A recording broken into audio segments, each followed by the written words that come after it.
All right. All right. You ready to go? Yes, sir. All right, cool. All right, so we're going to welcome on the show John Chapman. John, you may recognize John from Twitter. He is at JL_Chapman. He's also a writer for Eat Sleep Fantasy. He does a ton of film breakdown, a lot of rookies, fantasy-wise, a lot of dynasty stuff, but he's really focusing on the rookies in the NFL draft. And so I wanted to bring him on to do a live mock draft tonight. John, welcome to the show. Hey, man, just glad to be here. Absolutely love what you do. This is going to be a blast, and hopefully we can argue a little bit and kind of piss every single team off equally. That is kind of the goal. I like it. I'm down with that. So just so you guys know out there, what we're going to do is we're going to do a live mock draft. I don't know who he's taking. He doesn't know who I'm taking. We're going to alternate picks. And so, feel free, he's going to jump in. And if he hates one of my picks, he'll rip it to shreds. And if I hate one of his picks, I'll do the same and we'll go from there. So let's get right into it. What the hell, right? I'm at number 1 overall. I'm going Sam Darnold, QB from USC. I just think the Browns need a quarterback. They're linked to Darnold. I think it makes sense here. And, people say Saquon Barkley's the number 1 ranked guy. You have to take a quarterback. The Jets are taking one at 3 for sure. The Giants probably should at 2 as well. So it's stupid to draft, not a quarterback at 1 and wait for your quarterback at 4. Draft the guy you want at 1, and I think that guy is Darnold. Yeah, and I think if you put into context the last 2 years where they passed and traded out of the spot where, they picked studs like Carson Wentz and Deshaun Watson, you can't play that game anymore. The value game is great. That's wonderful. You have the 1st and 4th pick. It's time to hit your home run. And Sam Darnold, great pick by you. I think that's who it's going to be. He's just a gamer. That's just who he is. And he can manipulate the game to where he puts them in a place to win, which is what they need. They need a winner, and he is that. That's why a lot of people are talking about Josh Allen. You're going to put a guy that's not a winner on that team, the Browns, it scares the hell out of me. So good pick there with Sam Darnold. All right. Thank you. So you're on the clock with the Giants.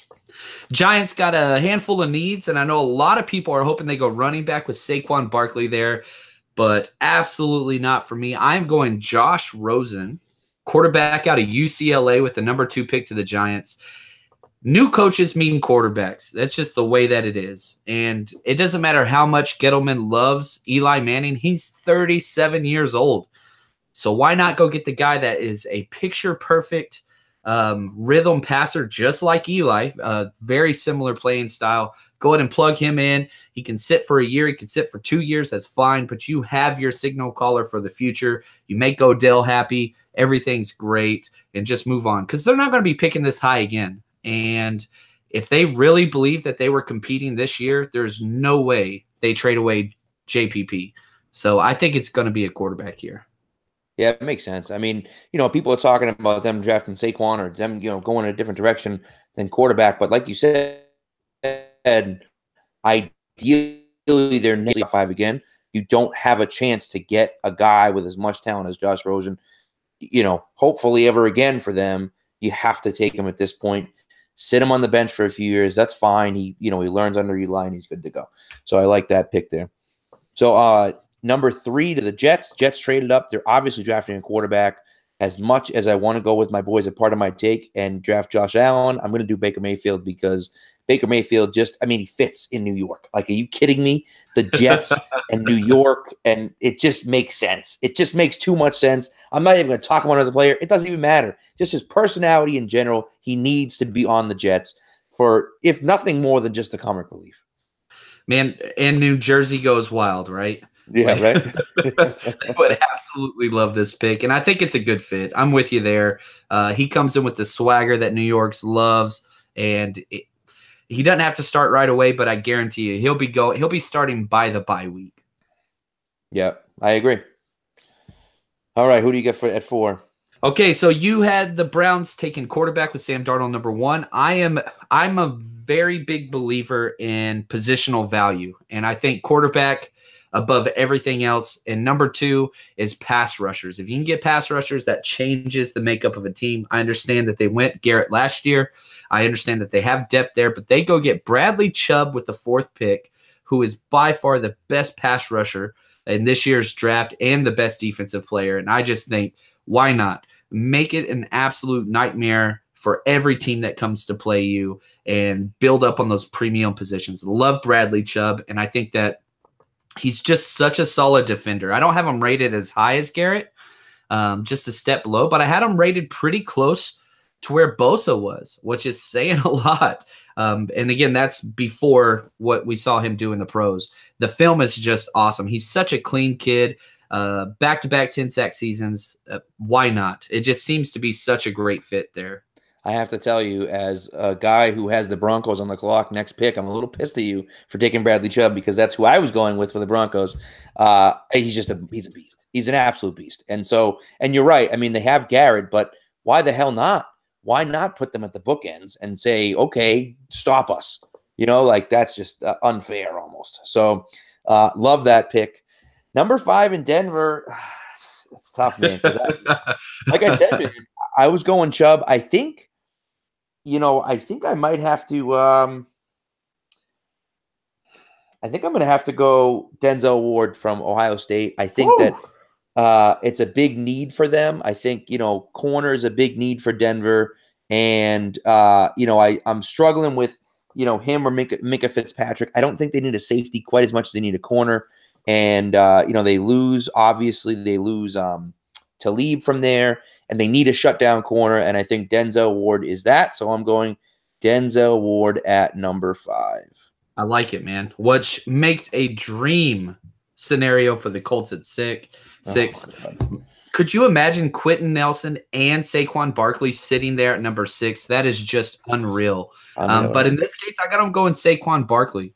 The guy is on a lot of people's number 1 board, but the running back position, I get it.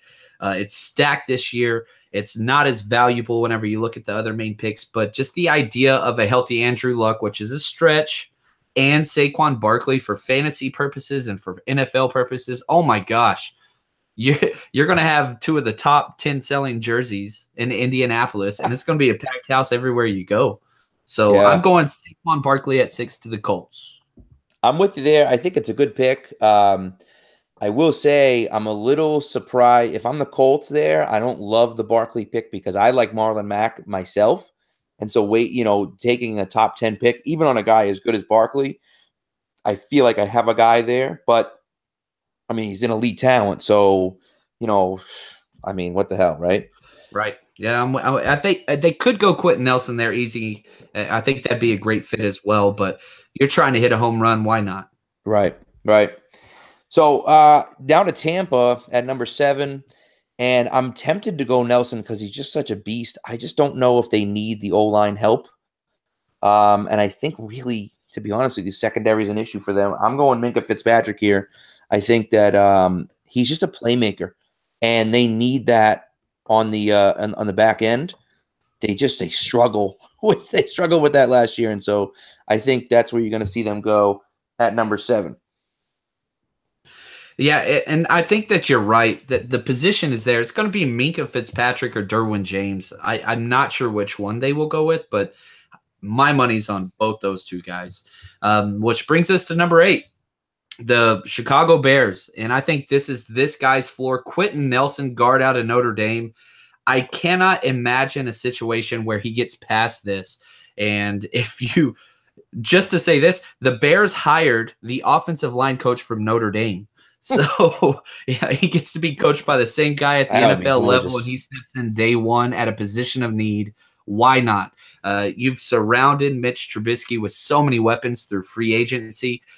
Let's protect him. And I think this is just an absolute exactly what the Bears would want to happen in this situation. Yeah. Well, it's crazy because, I mean, the Colts, now 2 straight picks for you, the Colts and now the Bears. Barkley's number 1 on a lot of lists, and Quentin Nelson's number 1 on a lot of lists. I mean, people, I was listening to Mike Mack the other day. He's got nothing. He's got 0 weaknesses. Nothing. He's like, there's nothing bad I can say about the guy. I'm like, Jesus Christ. I cut up my own film clips whenever I go back through game film. Don't watch highlights, watch game film. Let me just say that. But on 4 separate occasions, not that I saw him pancake a player, but teabag a player. So he'll pancake them, and as he gets up off top of them, he scrapes his groin across their face mask. Like he is just a rude. destroyer. You got to have that attitude, man. Mankins played like that. Mankins was here for a while, played like that. You got to have, especially if you're in the interior of that line against those beasts down there, you have to have that type of attitude. And so to have that guy have that type of attitude, and also, it's not like he's a problem off the field. He's not an asshole. He just plays with that mean streak, and that's what you need. Exactly. Very clean, great, healthy teammate. No issues there. Just perfect on the field. Yep. All right, so at number 9 is Oakland, and geez, I mean, Oakland's all over the place. Number 9 is my Niners, man. Be careful now. Oh, wait a second. What am I doing? Oh, you idiot, because this thing is wrong here. I even have that. We won that coin toss fair and square. Yes, you did. These the list I'm looking at was wrong. I have it written down 49ers here, but so 49ers, I am going with Bradley Chubb's defensive teammate. I'm going with Roquan Smith, linebacker out of Georgia. Again, position of need for the Niners. They need an outside linebacker. Someone to set the edge, someone to come rush the passer off the edge, and I think Roquan Smith fills that need for them. Yeah, a great pick. As a Niners guy, I would absolutely love that, especially with the stuff that's going on with our stupid linebacker, who I don't even want to say his name anymore. He's probably going to be off the team here pretty soon, but even if Reuben Foster is on the team, this is still a position of need. So great pick there. He was a first-round pick, wasn't he? Yeah, we traded up into the back end. We got him at the 31st overall pick. So, yeah, it's a rough one. But let's move on before I start crying. Let's go to number 10, Oakland. And I was going to take whichever linebacker fell here. Cornerback is a big need. However, Garyon Conley, their first-round pick last year, who didn't pan out last year, it seems like they're going to still roll with them just because the draft capital has been invested. So I got them taking the ultimate Raiders pick ever, Tremaine Edmonds, linebacker out of Virginia Tech, who is just an animal. He's only 19 years old when the season starts, and he has a longer wingspan than LeBron James. This kid is just a freak athlete at linebacker that can kind of do it all. He's very raw, but the ceiling is unreal. So I got them taking Tremaine Edmonds for Oakland at pick 10. Love it. Love it. And you're so totally right. Like, it's totally an Oakland pick. Just give me the fastest guy. Who runs the fastest 40? That guy. I want to draft that guy. So, right, exactly. But that freakish talent, and if they have some coaches there that can coach them up a little bit, like all of a sudden now you're looking at maybe a player there. So Miami is at 11. I think Miami's biggest need is D-line. They lost Ndamukong Suh. So I am going with the big man in the middle from Washington, Vita Vea. That's probably not pronounced right, but that's okay. He's 6'4", 347 pounds, and he's athletic. You don't really need to say much more than that. The guy's a beast, and he's really going to help them, I think, in the middle of that defense. Yeah, and it's funny, like you being, your New England guy, Vince Wilfork is who this guy is. He's a two-gapper that's really nimble on his feet despite his size and power. Like, he just doesn't make sense. And so I think that's a great pick. He'll step in for Ndamukong day one. Good pick there. Good pick there. Thank you. Now, number 12, we're to the to the Bills, and this is a dream scenario.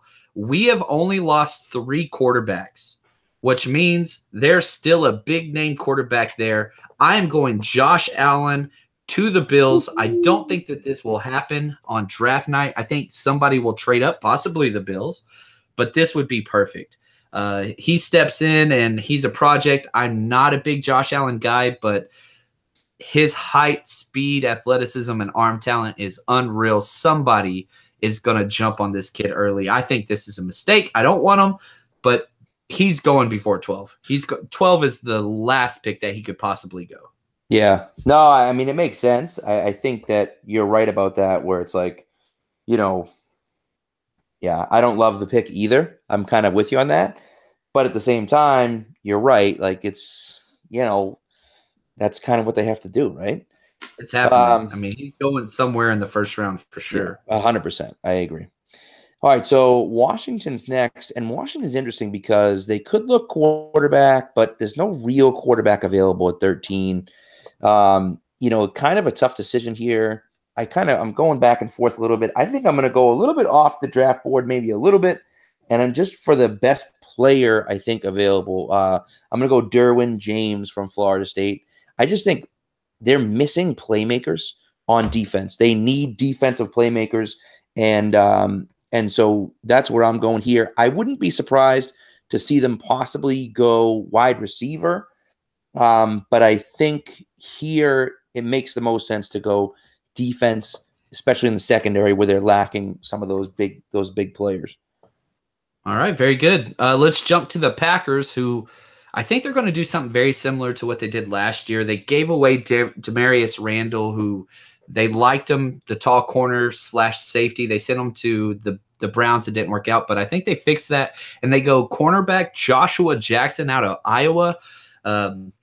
Almost 6'2", just big, long corner, led the NCAA in interceptions, and is just, man, him playing opposite the rookie king last year, I think would just be exceptional. And you got 2 stud long corners, which in that system is what you want. So I got him going Josh Jackson, cornerback out of Iowa at pick 14 for the Packers. All right, I like it. At 15, Arizona, I think it just makes too much sense here. You need another playmaker on offense. Larry Fitzgerald's getting up there in age. I think they go Calvin Ridley from Alabama. Ooh. Probably most people's number 1 wide receiver. I mean, it's kind of, him and DJ Moore, I guess. But I think Calvin Ridley's kind of, seems like the overall consensus number 1 wide receiver. And so that's where we're going with Arizona. All right. I think we're going to have a big shakeup here, man. And I hope you don't get too pissed off. No. All right. Okay. Number 16. We got the Baltimore Ravens up. Definitely have major needs all over the place. But I'm telling you this right now.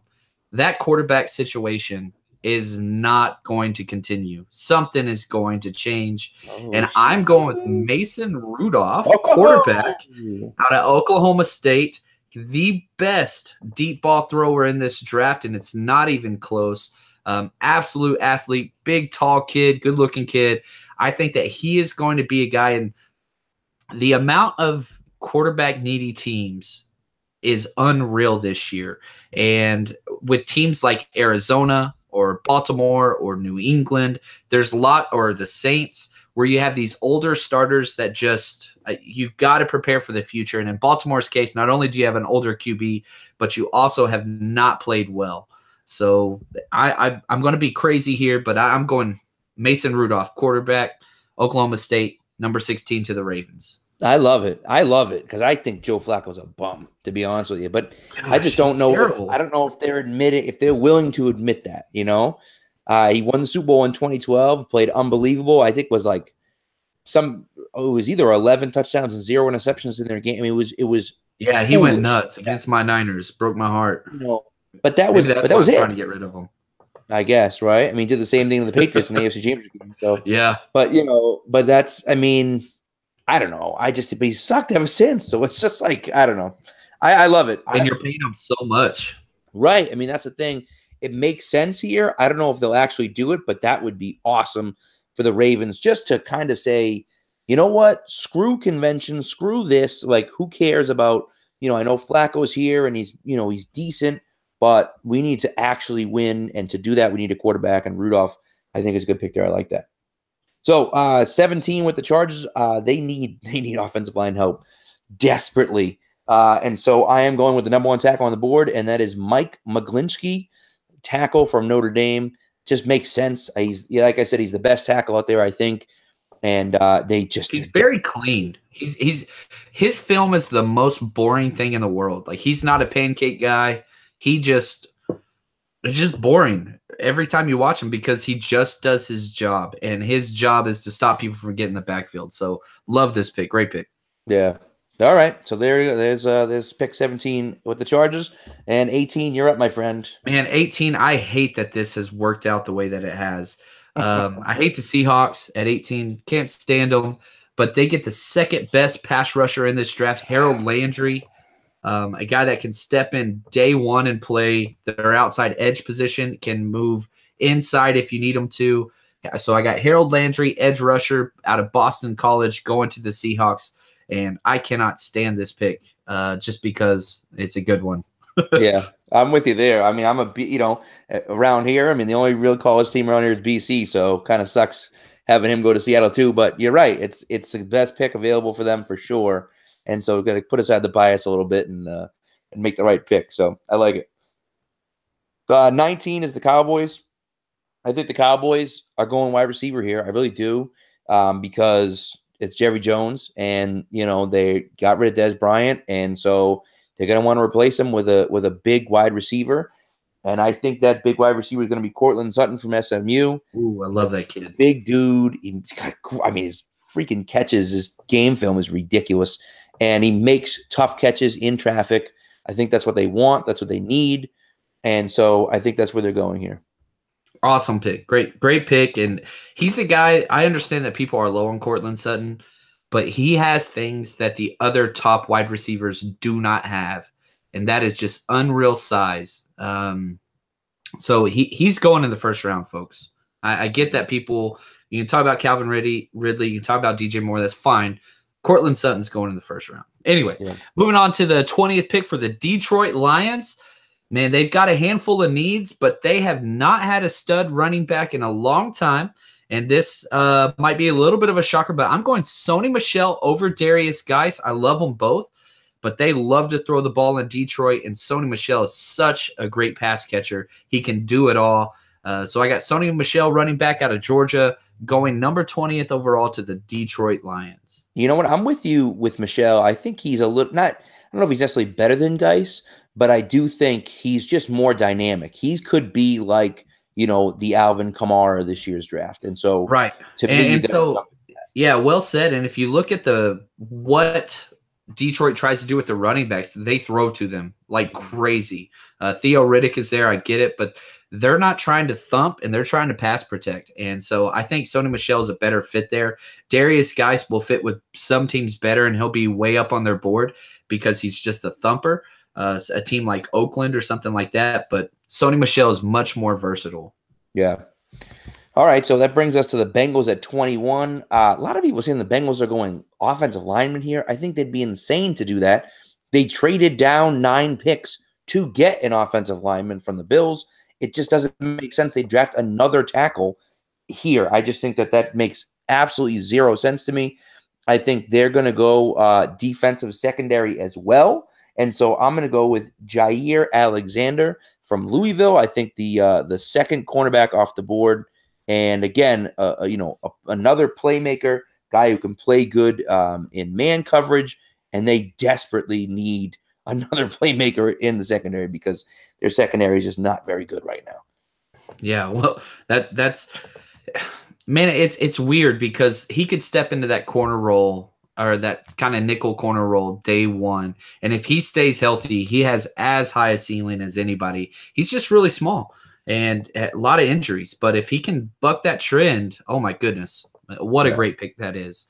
And they're trade partners at number 22. We got the Bills back up. They went quarterback Josh Allen earlier at number 12, and I got them addressing their tackle spot that they traded away to the Bengals. I'm going Connor Williams, tackle / guard out of Texas. Some people like him at guard. Some people like him at tackle. Well, good news is the Bills have a need at both. So he will be able to fit in somewhere on that O-line and start day one. I think that he can play tackle. He doesn't have the length, but he has way more athleticism than any other tackle in this draft. And he is mean as hell, which we saw with Richie Incognito, exactly the type of offensive lineman they like there. I think Connor Williams at 22 would be a great pick. I like it.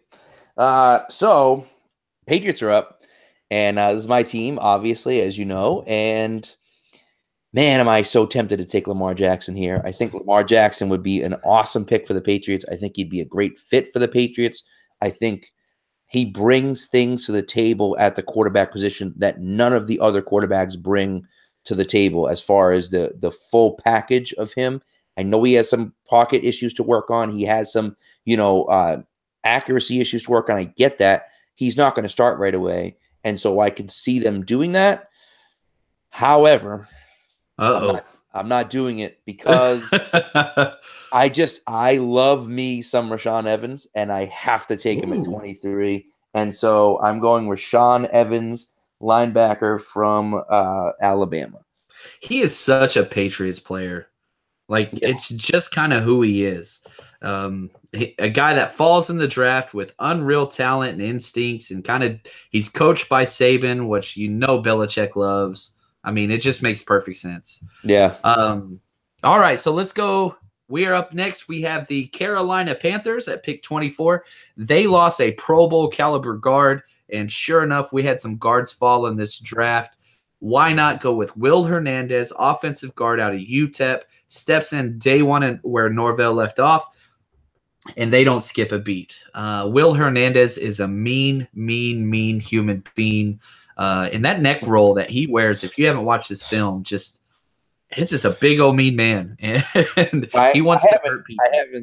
I haven't seen it, but I have certainly heard about it. And any man that wears a neck roll in football is the best thing is, like, he has the neck roll. One, he's a big old Hispanic lineman, which is great. We don't have a lot of those.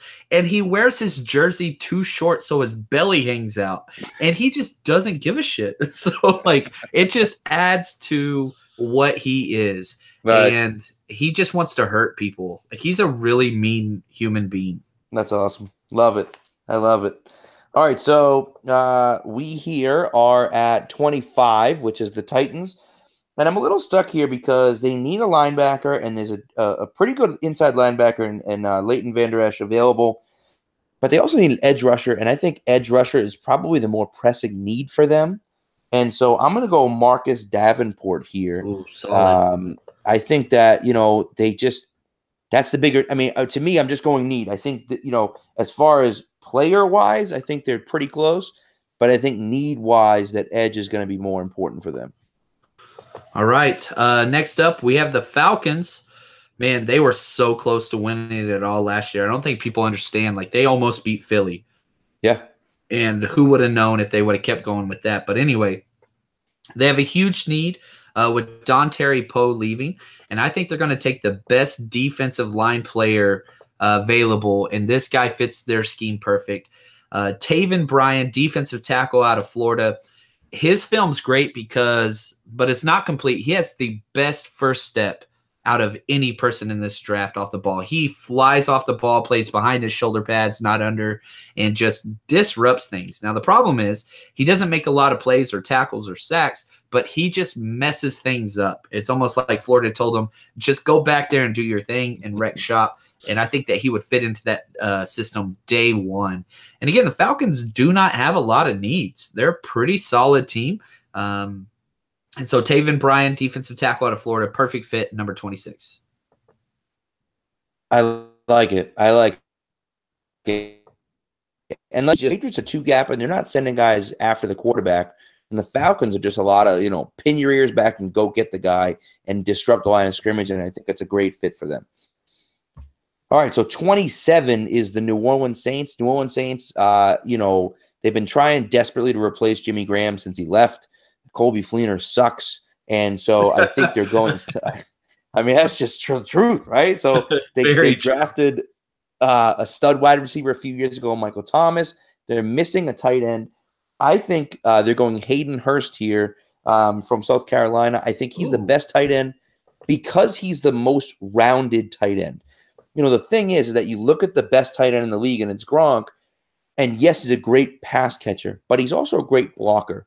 And I think Hayden Hurst out of the top tight ends is the best blocker as well. So he's obviously a good pass catcher, but he's also the best blocker, and I think that that's going to be important. And so Hayden Hurst is the pick here at 27. I like it. That kid's special. He's a little bit older, going to the majors. He was drafted, but man, that kid, he just does everything so well. Good pick.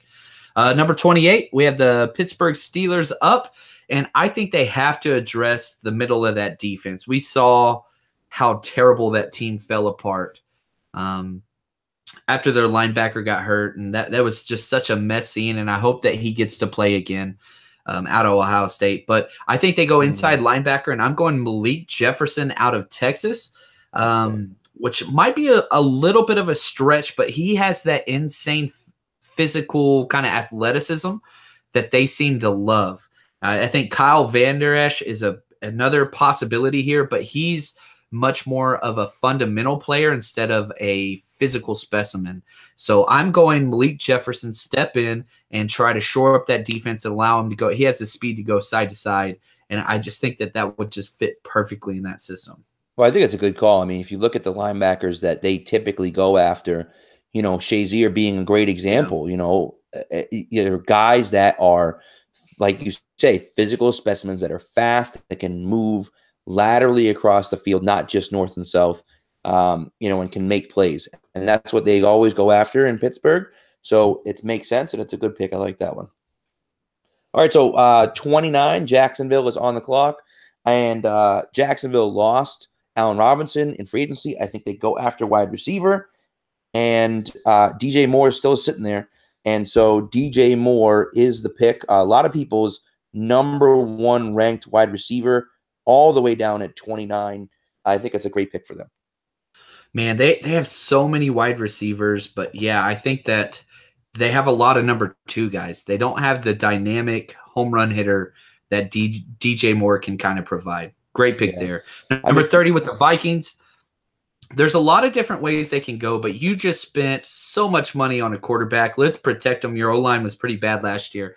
Isaiah Wynn, guard out of Georgia. He played left tackle for them for a long time, but he's going to slide inside, and I think that he just is a day one upgrade and helps solidify that line. Kirk Cousins is an amazing quarterback as long as he's got time. So protect your investment, get a guard in there, make the whole team better. I like that. All right, so we're back at New England, and holy crap, he's still available. And now I'm like, I kind of have to take him, Lamar Jackson, but I'm almost like, I don't want to take him because they need a corner too. It sucks, right? I'm like, what the hell? And as a matter of fact, and I know we're not doing trades in this, I think that this is the perfect opportunity for a trade to happen. So now you have the Giants drafting Josh Rosen. If the Giants don't draft Josh Rosen at number 2, I think this is the opportunity for them to trade back into the first round. Yes. Again, when you go ahead. There will be somebody, let's just say hypothetically, Mason Rudolph or Lamar Jackson is available. A team will trade up into the first round because you get that 5th-year option, which is pennies on the dollar for a quarterback contract on that 5th year. So 1, it gives you an extra year to sit the quarterback. 2, it gives you financial kind of gap and stretch kind of elasticity to make sure that your team's not salary cap bent. So it's going to happen. Quarterbacks will be traded up for in this last spot, especially whenever you look at New England and right after them, 32, the Eagles. They don't have a lot of pressing needs, and they always move around on draft days. So look for these teams to move out, and whoever misses out on the quarterback carousel, they're going to jump up here. Right. I like it. So I am really tempted to take Mike Hughes from UCF because I think he's an absolute baller, and he could really step in day one and start at nickel corner for them. And even maybe, take Jason McCourty's job, which I don't think he would. But, J-Mac's really kind of a 1-year deal for them. And as tempted as I am to do it, I'm doing Lamar Jackson because I believe in the kid. Oh, yeah. I think he's a hell of a player. I think he may turn out to be, as far as like playmaking, the best quarterback out of this draft. I just think he brings a lot to the table. And again, the accuracy issues are there, but if you have time to develop him, you have the playmaking skills, you can develop those accuracy skills, I think. And I think it's worth 31 overall. Again, I love Mike Hughes here. But man, Lamar Jackson as the taking over from Tom Brady would be pretty sweet. Yeah, I love Mike Hughes as well. He's the number 14 player on my board. The problem that I have with him is he's small. So that eliminates him from some of the QB needy teams in the first round that love the bigger corners, teams like Seattle, 49ers, Packers, so on and so forth. And then he's got some character issues on top of that, and only 1 year production transfer So there's so many asterisks. He's a perfect day 2 guy. Right. So love that you went quarterback for your team. I respect that. And if you look at what the Patriots have done, they spend draft capital on quarterbacks. They have done so many times. It's just Tom Brady never dies. Good Lord. And so they've lived out their welcome. Jimmy G's amazing, but it just didn't work financially to keep both. So great pick there. And the last pick in the first round at pick 32, the Eagles don't really have a lot of major needs. And so they get to kind of cherry pick what they want. And I got them taking my number 1 tight end, Dallas Goedert, out of South Dakota, the Fighting Jackrabbits. And so I think that he is the absolute perfect receiving tight end. And I know people are saying, well, they got Ertz there, but they lost Trey Burton, who showed how valuable that is. They love running 2 tight end sets. And so I think that he steps in day 1 and is kind of a 40 to 50 catch guy that helps that offense out, whoever the quarterback is. It's going to be Wentz, but I think he'll miss a couple of weeks. I don't think he's going to be ready at the start of the year. So that's kind of who I got him taking, Dallas Goedert out of South Dakota. I like that pick a lot because, again, it's one of those guys that you need playmakers in the offense. And coming from that tight end spot, you can't have enough tight ends because they're a matchup nightmare. You can't put a corner on them because they're too small. You can't put a linebacker on them because they're not fast enough. And you can't put a safety on them because they're not, so it's like you can't cover them effectively. And if you have 2 guys that are impossible to stop, you're like, well, now what the hell do we do? So I love that pick at Goedert. I'm hoping in the second round and maybe even 31, depending on how the draft falls. I love Mike Gesicki from Penn State. And he's just a physical freak. I'd love the Patriots to draft him, not necessarily as a replacement for Gronk, but as someone who can come in and work with Gronk. He's clearly not even close to as good of a blocker as Gronk is, but athletically and, ball catching skills is off the charts. And so, and he's got that Bill O'Brien connection because Bill O'Brien's the one that recruited him to Penn State. So, they got the inside track on him. Yeah, exactly. Man, and here's the crazy thing. So we just finished the first round, 32 picks off the board. There is so much talent left on the board for the second round. I got Mike Hughes at 14. This is just my big board. Darius Geis at 16. Lorenzo Carter, outside linebacker for Georgia. James Daniel, my number 1 center. I mean, there's just so much talent that can be had in this second round. Oh, I'm so excited for the draft, man. Yeah, I can't wait. I'm so pumped. Every year, I go nuts over it. It's so awesome. And, it's a lot of fun. And it's just, it's fun watching. And my buddy lives in Florida now, my buddy Dave, we used to watch every year. And, of course, my wife, her birthday is on Thursday, and every year it's like, oh no, she's like, are you kidding me? It's the draft. And I'm like, hey, sorry, love, it's draft night. Like, it's just like NFL draft takes precedence. Sorry, And but man, I just I get all geeked up about it, and I love to hear them talk about it and go through the different things, and they show guys, and they get the film going on, and then they give opinions, and you're like, shut up, you don't know what you're talking about. And for me personally, I just love the fact that you don't know what Belichick's going to do. You have no idea what Belichick's going to do. I would not be surprised if he packages his picks and trades up to get a quarterback. If Josh Rosen falls, let's say he gets past 12. Yeah, man, I'm telling you right now, he's going to be a Patriot.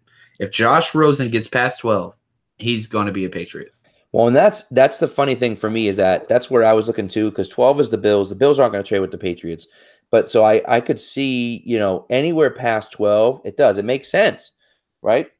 If Rosen drops down there, that they go up and get him. And past 12, you're not going to have to package the 2 picks together. You trade. And in traditional Patriots fashion, they're thinking, well, we're winning the Super Bowl next year, so let's trade our future number 1 because it's going to be pick 31 or 32 every year. So, and teams are stupid. They assume, okay, yeah, sure, whatever. So, yeah, and that people forget too, they have one of the earliest picks in the second round in that Jimmy G deal. So you've got 3 picks in the top 40. I mean, good gosh, it doesn't even make sense. Yeah, I know, and that's the thing. And so, at 43, they're drafting with Jimmy G, and with the Jimmy G trade, and I think I think if they can package 23 and 43 together and move up and get someone like Josh Rosen, I think they do that. I wouldn't want to see him do 23 and 31. Look, I mean, here's the way I look at it, right? And I know Jimmy G wasn't going to work just because of the timing of it, but you just traded that guy away, and now you're going to trade your 2 first-round picks to get the quarterback of the future. It doesn't make any sense to me. They have enough needs where, I don't want to see them give up both first-round draft picks to get the quarterback they want. Now, if they love Josh Rosen and they think he's the guy and they know for a fact that he's going to be well, they don't. I mean, obviously, nothing's a fact. But if Belichick feels strongly he's going to be a stud and the next guy, then sure, go get him. But I still don't want to spend my first 2 picks on one guy. I feel like if you can do 23 and 43, then I'm all for it. Do it. That's fine. But it's tough giving up both first-round draft picks, especially where you have needs at linebacker, you have needs at corner, like. So that to me, that's the thing where I'm like, I struggle with that, And so, but I mean, look, I trust Belichick. I mean, that's the way, that's what Belichick does. That's what Belichick does best is he goes after players. And the last time they had 2 first-round draft picks was 2012, and they traded both of those picks up like a spot or 2. They had targeted Chandler Jones and Donta Hightower. They said, these are our guys. And they traded, they gave up like a 4th-round pick in one of them and moved up a spot to take Hightower, and they gave up like something else to move up a spot or 2 and draft Chandler Jones, and they had identified those guys as the 2 guys they wanted. They said, "What a okay, draft, we got to do something to get them." That would be a full draft for most teams. Yeah, and that's the thing. Like they just, they hit on those guys, and then the big thing, and this is how you build teams, right? They hit on those mid-round guys, right? Trey Flowers, a 4th-round pick. Like they hit on those mid-round guys. Logan Ryan was a 3rd-round pick. Like. So they hit on those guys, and then the undrafted free agents come through and everything else like that. But, that's where you build your team up. So the great teams like the Patriots and the Steelers have done a good job of it, and the Ravens have historically done a good job of it. And, some of these other teams now are coming through. I think the Eagles have done a good job of doing things like that. The Seahawks did a great job of it.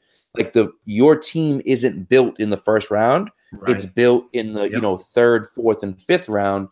And that's if you hit on a guy there, you hit on a guy or 2 there. Now, all of a sudden, it's like the guy's getting paid peanuts the first 4 years, and he's way overperforming that deal. And now it's like, holy crap, we have a legit player, and he's getting paid nothing, Exactly. And you guys, man, I was so pissed off. I'm not a Patriots fan, but I absolutely respect and love everything that front office does. And when you guys got Derek Rivers last year in the 3rd round, I was cussing a damn storm.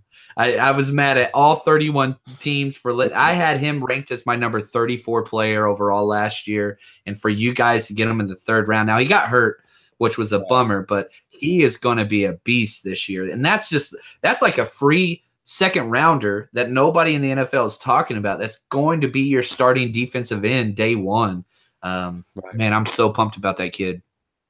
Yeah, I'm excited about it because, Dietrich Wise, who I didn't expect anything from out of Arkansas, he came in and played pretty well. You got Rivers, you got Flowers. So I'm happy with their defensive line. They need linebackers because they have no playmaking linebackers outside of Hightower, who's hurt, seemed like every other game. And so that's why, I go Rashaan Evans at 23 because I look at it and say they have to go after a playmaking linebacker. As much as I like their defensive line, they need help at linebacker. So, but you're right. I mean, they nailed that pick. I think he looked really good. I mean, he was going to be starting, when he gets hurt in preseason. Ironically, the same thing happened with Trey Flowers. Trey Flowers came in. He looked really good in preseason. He looked really good in practice. He gets hurt, misses his whole first year, comes back in, and, 2016 was his first year playing, and he has a big impact in the Super Bowl and, started playing well towards the end of the year. And I think you could see the same thing from Rivers this year after missing all year last year. So, certainly could be pretty interesting. So we'll see. But now let me ask you, I wanted to just ask you a few day 2 or day 3 guys that you think could have an impact, either this year or in the next few years. If there's any guys that just stick out to you where you're like, that kid is a kid that I want my team to target because he's going to be a playmaker. So there's a lot of guys that the draft circuit's weird. because if you don't pop at the right time or you have an injury or something along those lines, you just drop off the face of the earth. One of the guys I absolutely love is wide receiver Dante Pettis out of Washington, 6 foot, 186 pounds, but he was injured, so he didn't get to participate in the combine and all that stuff. He's never dropped a catchable ball. Like, he just has the best hands in the world, amazing returner.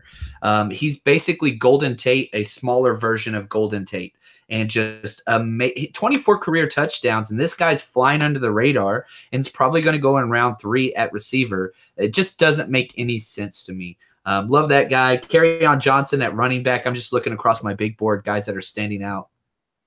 Kerryon Johnson, running back out of Auburn, just absolute mammoth of a man. He is a mean guy. Austin Corbett, guard out of Nevada. He's very similar to Isaiah Wynn in that he played tackle, he's played center, he's played everywhere. And I think that he could go as early as kind of around that 40 to 50 range.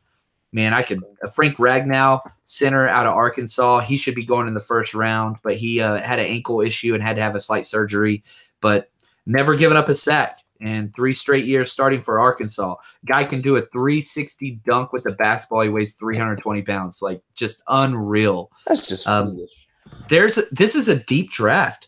And so the wonderful thing about this draft is if you miss out in the first or second round at a position of need, you can get a guy late. If you miss out at linebacker, Josie Jewell, linebacker out of Iowa who ran slow as hell, but was the Big Ten Defensive Player of the Year back-to-back years.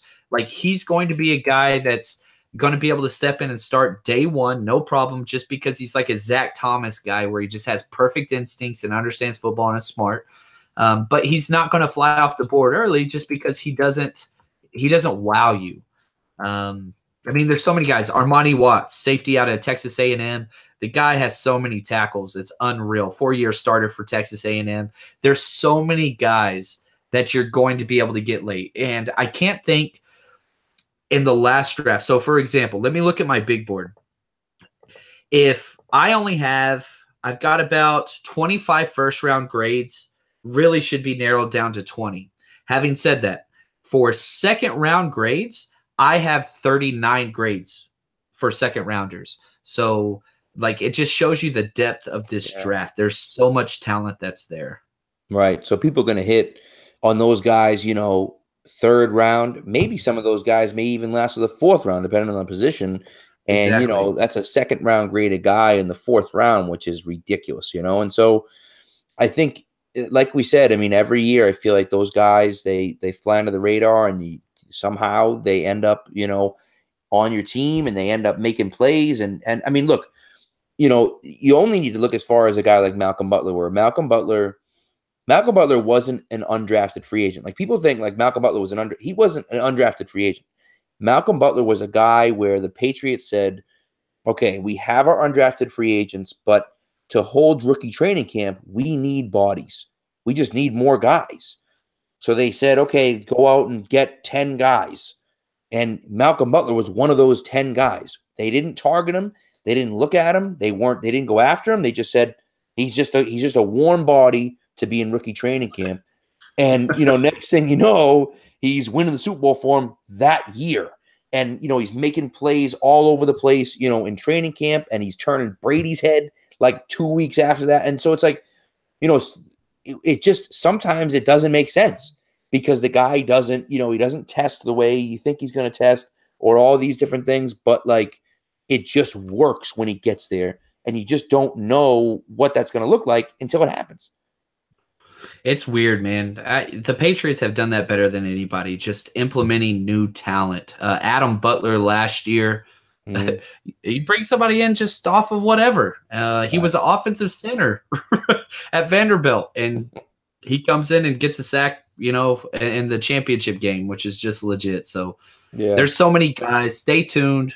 Watch whatever's out there because, again, I understand everybody watches day one. Most people watch day two.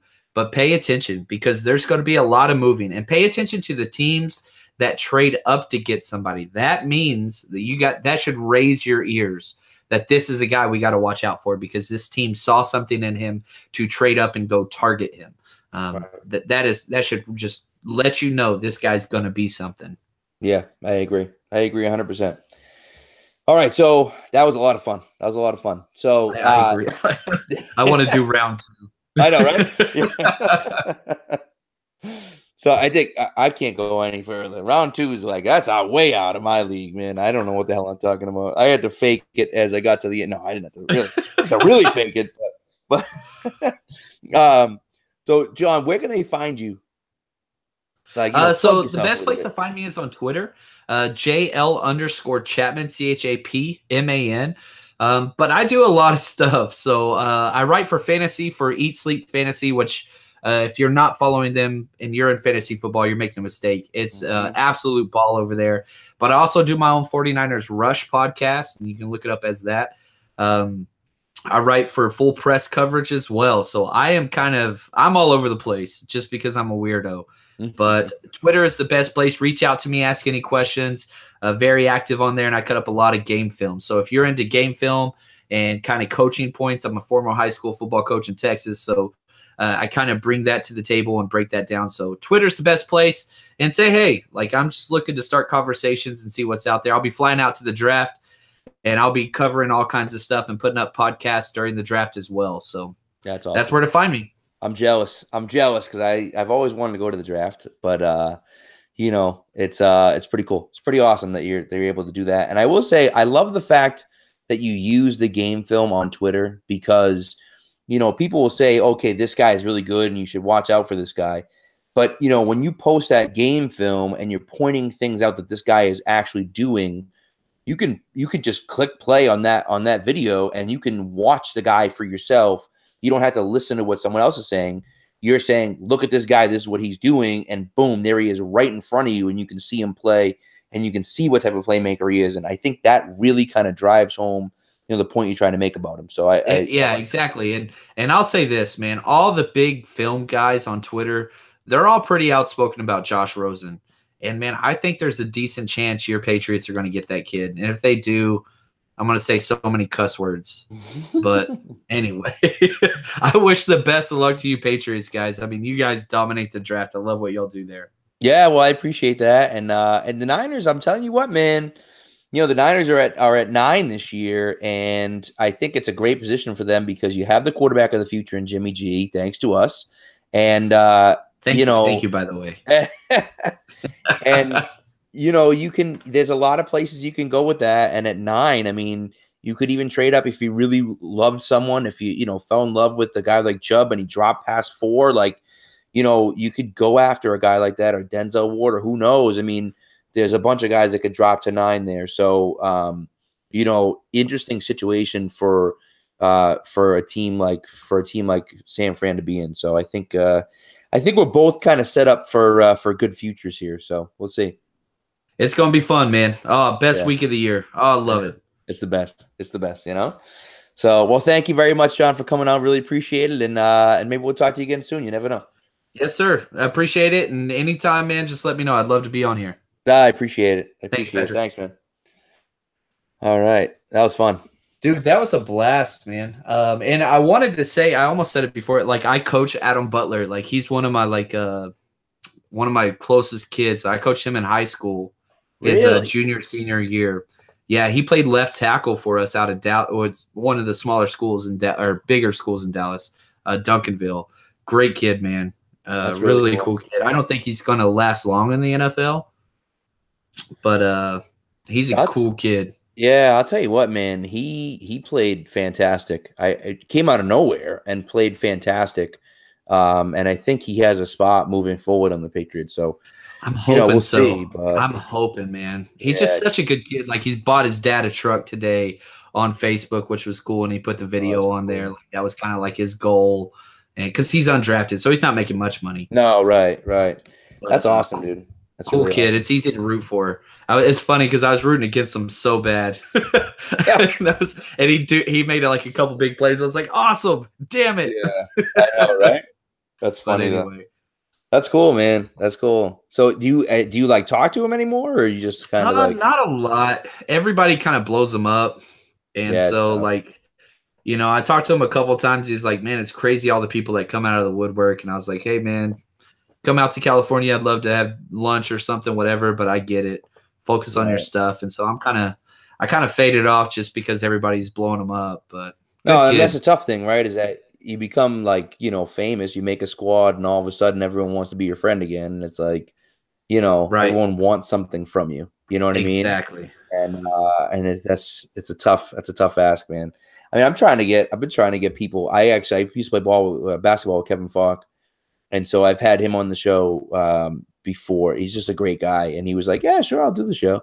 And so we were like during the playoffs and stuff talking about the playoffs and all this different stuff, and it's just cool having a guy like that on. But again, like Patriots Hall of Famer, like great player, like LSU Hall of Famer, like had the record for most TDs in SEC history and all this other shit.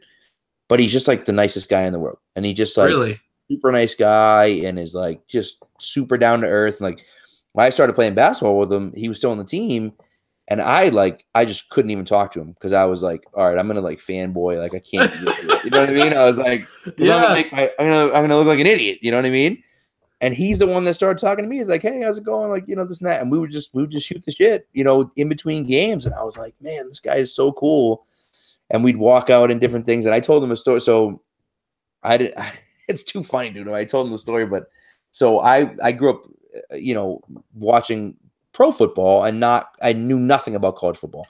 I knew BC because that's the only thing I knew. So the year he came out, Mike Cloud was a senior that year, and Mike Cloud had led the Big East in rushing. Yeah. Yeah, I remember that. He was a beast. And so, but I didn't follow college sports at all. So all I knew was the Patriots needed a running back and Mike Cloud was available. And I'm like, the Patriots need to draft Mike Cloud. Second round's coming up. And I'm like, they're going to take him. Like, I know they're going to take him. They're taking a running back. And they get to the pick and they're like, running back. And I'm like, yes. And they're like, LSU. And I'm like, what? Like, I was so mad, dude. And I was so pissed that it was fucking Kevin Falk. I'm like, who the fuck is that? And then they put his film on, and I was like, oh, man, he's pretty good. I'm like, all right, I guess I can roll with it. He was kind of like the first ever third down back. Yeah, dude. He just lasted forever. The funny thing is, we did a dynasty episode for Eat Sleep Fantasy. Oh man, Tuesday. Yeah, and I made a Kevin Falk joke. Somebody asked. I don't think it was Dale. Somebody asked, who are the running backs for? And I was like, Kevin Falk. Like, he was just there forever. He just, man, he was. He literally. Damn, how long did he play? I'm going to look this up. He played from 99. I think he got drafted in 99, and he retired in 11. Yeah, I was going to say 2011. Yeah. 12 straight years on the same team, man. Crazy. And he was just he was third down back. But he was so good, dude. It was, he'd come in on third down, and everybody in the entire freaking stadium would know he was getting the ball. Everybody. Yeah. Patriots, the opposing team, the coaches, the fans, everyone knew it, and he'd get the ball and pick up the first down anyways. It was like, how the fuck did he do that again? Like, he was unbelievable. 431 catches. Right. No, dude, he was awesome, man. And that was before that even role existed. You know what I mean? No, it really was. I mean, he was really the first kind of one to do it. I mean, there were other guys, but he was the best one to do it, I think, and man, he was awesome. But so him and Randy, when Moss got traded to the Patriots, him and Moss became pretty good friends. And he said Moss would come over his house. Well, actually, he didn't tell me because his cousin used to play ball with us too. And he'd be like, yeah, Kevin would never tell you this. But he's like, Randy would come over the house and just kind of hang. And him, Randy, and Vince were all good buddies. And he's like, yeah, he's like, he'd come over the house and he'd be like, yo, let's watch your college tape. Because your college tape was just nasty. And I'm like, this is fucking Randy Moss talking about watching his college tape. Like, Randy Moss got the best tape ever. You know what I mean? And this he wants to watch. So his tape was ridiculous. And some of the stats that Tebow broke his record of most SEC touchdowns from any SEC player in the history of the SEC. Yeah. I was like, when I read that, I was like, what? Like, how's that even possible? But it was just like, and I mean, I think Tebow had like 20-something rushing touchdowns one year, which is just foolish. But, like combined with, rushing, receiving, and then returning, it was something stupid, like 60 TDs or something ridiculous like that. Well, and that was way back, like they were nuts. That was when Saban was there, right? I think Was so. it It before was. that? It might actually be before that because that was like the mid to late '90s. So I think Saban. I don't think Saban was there yet. Yeah, because let's see Um, here. Yeah, 99. was Saban in Utah? Saban Utah first, or was that Urban Meyer?